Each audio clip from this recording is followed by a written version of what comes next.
روشن پاکستان. عمران صاحب، آپ سانحہ کارساز کے غازی بھی اس حوالے سے کچھ بتائیں. دیکھیں جی، یہ ایک ایسا واقعہ ہے کہ ہمیں پتہ چلا محترمہ بینظیر بھٹو واپسی آ رہی ہیں، تو ایک الگ سے ہی خوشی تھی، ایک الگ سے ہی جوش تھا. اور میں نے اپنی اس عمر میں دیکھا کہ اتنی پبلک میں نے اپنی لائف میں نہیں دیکھی تھی. ہم بھی اس میں تھے اور میں جانثاروں میں تھا. اس دوران جانثاروں میں تھا. ایک جانثار ٹیم بنی تھی جو محترمہ کے راؤنڈ کے، یعنی کہ جو ٹرک تھا اس کے سراؤنڈ پہ وہ ٹیم چل رہی تھی. تو ہم یہاں ایئرپورٹ گئے. جب وہاں سے محترمہ آئیں اور جیسے ہی وہ ٹرک پہ بیٹھی، اس ٹرک پہ بیٹھی، اور وہ یعنی کہ ایسے چل رہا تھا ٹرک جیسے چونٹی رینگتی ہے. یعنی کہ وہ ٹرک، مجھے یہ سمجھتا ہوں کہ یہاں تک کارساز تک آتے آتے 6 گھنٹے یا 5 گھنٹے لگے تھے. چاہنے والوں کی تعداد بہت زیادہ اتنا گھیرا ہوا تھا، بہت زیادہ تھی. اچھا، ہم صبح سے آئے ہوئے تھے نا وہاں ایئرپورٹ پہ، ایک جوش تھا. تو صبح سے آئے ہوئے تھے، تو جو کھایا ہوا تھا، صبح ناشتہ کیا ہوا تھا، تو شام ہو گئی، رات ہو گئی.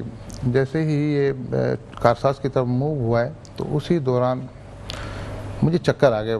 ایک جنریٹر تھا اور پبلک تھی. یہ تو میرے ایک دوست تھے، انہوں نے مجھے کہا کہ آپ 2 منٹ کے لیے سائڈ پہ بیٹھ جاتے.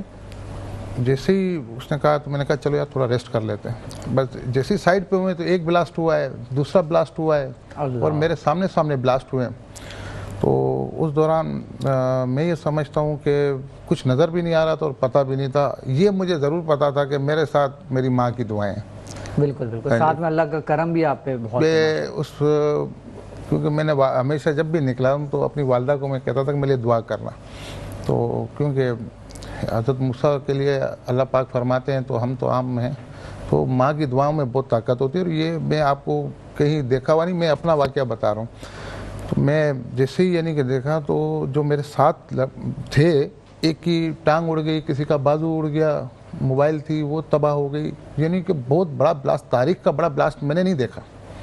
بہت زیادہ بڑا بلاسٹ تھا. خیر جو ہاتھ میں آیا، جس کو لیا، جناح ہاسپٹل چلے گئے.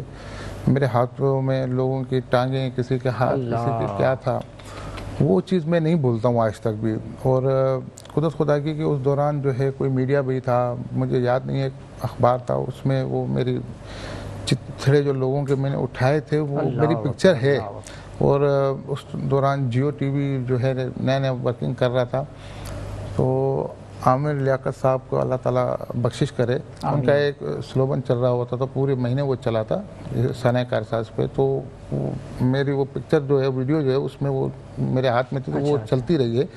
تو بہرحال میں یہ سمجھتا ہوں کہ اس سے بڑا بلاسٹ میں نے نہیں دیکھا اور اتنی امواتیں میں نے نہیں دیکھی. کیونکہ ایک بھگدڑ مچ گئی تھی. اور سب سے بڑی بات یہ تھی کہ جو بھی جس نے بھی کیا یہ اللہ کو پتہ ہے، لیکن خلق خدا تھی. معصوم بچے تھے، لیڈیز تھی، بزرگ تھے، سب کا جوش تھا محترمہ کو دیکھنے کے لیے، کیونکہ محترمہ خود ایک عرصے بعد آئی تھی. تو بہرحال اللہ تعالیٰ ان سب کی مغفرت فرمائے، پروردگار جو یہاں سے چلے گئے. اور یہ میں یہ سمجھتا ہوں کہ مجھے میرے ماں باپ کی اور اللہ کی نظر تھی کہ میں اس بلاسٹ سے بچا تھا. اور ہماری بھی دعائیں آپ کے ساتھ ہیں، اللہ تعالیٰ آپ کو سلامت رکھیں اسی طرح سے. روشن پاکستان.